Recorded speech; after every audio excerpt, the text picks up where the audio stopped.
Good morning, everyone. Welcome again. As you all know, we were discussing factor influencing attitude change. In that, characteristics of the existing attitude we have already discussed. So, second one is in this source characteristics. Source credibility and attractiveness are two features that affect attitude change.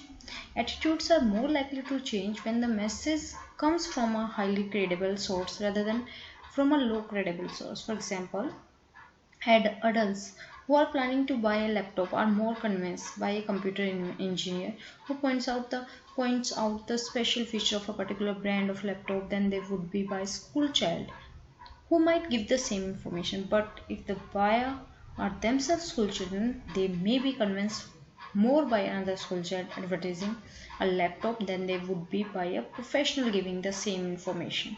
In the case of same products, such as car sales may increase if they are published not necessarily by experts but by popular figures.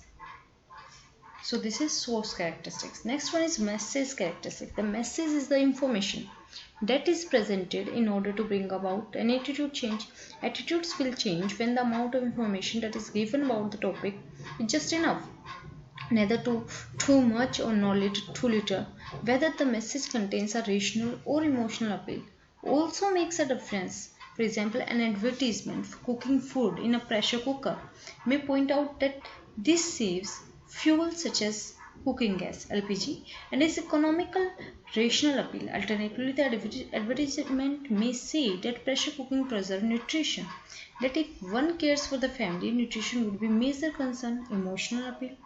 So the motives activated by the masses also determine attitude change. For example, drinking milk may said to make a person healthy, good looking, or more energetic, more successful at one's job.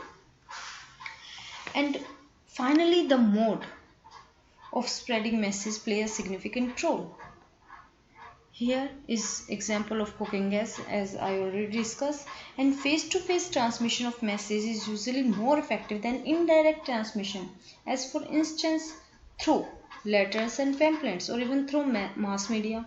Here is one more example about a positive attitude towards oral rehydration salts for a young children is more effectively created if community social workers and doctors spread the message by talking to people directly than by only describing the benefits of ORS on radio.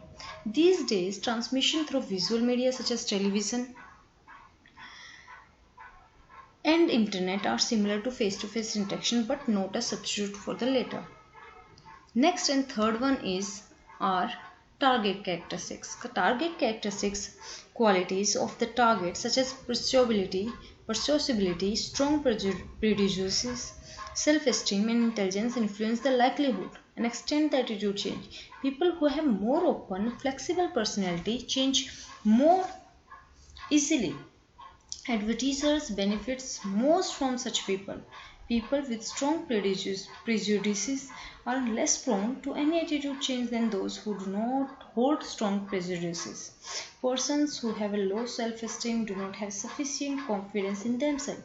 Change their attitude more easily than those who are high on self-esteem. More intelligent people may change their attitude less easily than those with lower intelligence.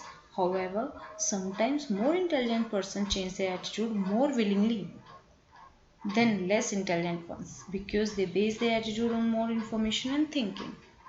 So this is target characteristics. So these are some factor influencing attitude change. Next topic is ours, attitude, behavior, relationship. This topic we will discuss in next lecture. Thank you.